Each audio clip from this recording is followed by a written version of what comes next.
السلام علیکم خالد جان ورور خدای دې وکړي چې روغ او جوړ یې حنیف الله احمد ناروې نه دا لږ دا عکس چې مې درولېږه دا د کونړ دی د مرکز د اسداباد او دا یو میاشت کېږي چې ورک دی زمونږ خپل دی نږدې خپله تره د زوی م دی او راغلی و مدرسې له کامې پله سره مدرسه ده هلته دې بیګ ایښوسی دی مدرسه کې او تللی دی ښار ته جالبات او دغه ځای نه ورک دی او مخکې پولي والی مو دا یو خپی لږه شانتې په ګوډه ګوډه زیبې ته راروغ شوی دی دا لږ ورک دی دا یو میاشت وشوه مور یې سخته جاړي او خفه ده نو که ورور ستا څه وس کېږي او د فیسبوک کې د شیر کړو د دې سړي عکس حذیفه نوم یې دی حذیفه زه به یې درته د پلار ټلیفون نمبر در ولېږم خدای شته دی یعنې ویل یې هم ښه نه دي خو ما ورته پیسې هم ولېږلې زموږ څه لرې شان دي خپلې تره زامن هم دي ما ویل زه دې پسې وګرځه خو هغه بېچاره پلار یې پسې وګرځېده غریب سړی دی پیدا یې نه کړ نو که امکان لري او ته کولی شي د ستا د فیسبوک د مخې نه هم زه به پلار نمبر در ولېږم چې دا سړی د اسداباد دی او دونه غټ هم نه دی 14 کلن دی 14 کالو دی او ورک دی دا یو میاشت یې وشول او مور یې سخته جاړي او خفه ده ډېره زیاته بس مونږ داسې نه چې مور یې چل وشي نو مننه به دي وروره که دغه کې را سره کومک وکړو فیسبوک کې دې ولګول د دې سړي حذیفه نوم یې دی بیا ته وایم بیا ټلیفون نمبر هم درته درلېږم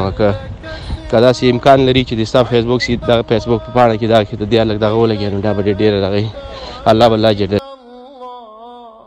هل لك صدقات تخفى لا يعلمها إلا الله. السلام علیکم خالد جان ورسال د خیرت اقراري د خوښۍ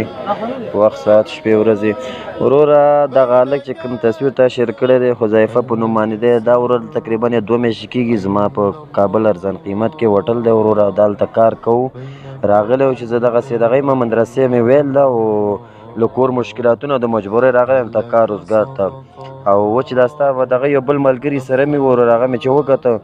نو اوس مې پلار له زنګ والی دی پلار یې په پولي چرخي کې دی را روان دی او مشکل نشته دی او هلک موږ سره پیدا شوی دی زه خپله د کونړ ولایت د نورګل ولسوالۍ یم او په قام باندې چې صافی یم وروره هېڅ مشکل نشته دی وروره دلته موږ سره دی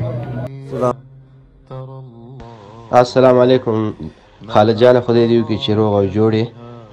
او الله پاک دې تاله ډېر اجرونه درکړي دغه ویډیو دې شیر دغه دې او زما اواز دې شیر کړی او د دغه هلک د ورکېدو د حذیفه په خاطر هغه چې دی بس اوس پیدا شو او پلار سره دی ما کابل کې کوم ورور زنګ وایو د ټولو ورونو نه چې په دې کې کومک کړی دی ډېره مننه الله پاک دې ټول اجر ورکړي او مور او پلار او ټول زیات خوشحاله دي او د تا نه ډېره مننه کوي او دوام درته کوي بس خدای دې په هر یو میدان کامیاب لره او دغه زمونږ د خوا نه زما د خوا نه او زما د بچو د خوا نه ټول د خوا نه تا ته سلامونه ستا کورنۍ ته او ټول ته بس مبارکي درته وایي او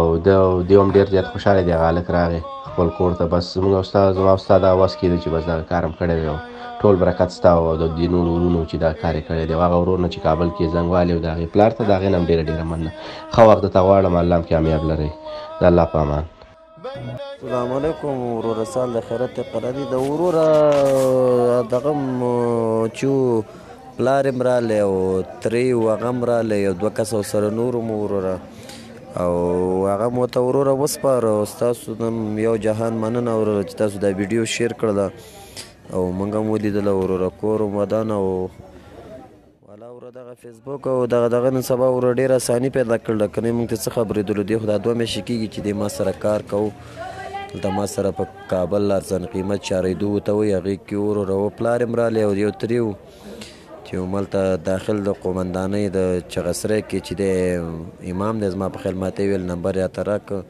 او پلار یې م وروره او سړی م وسپارس یو ګنټه کېږي وروره روان شوی دی او زموږ لایق ورور جانه څه خدمت یي په کابل کې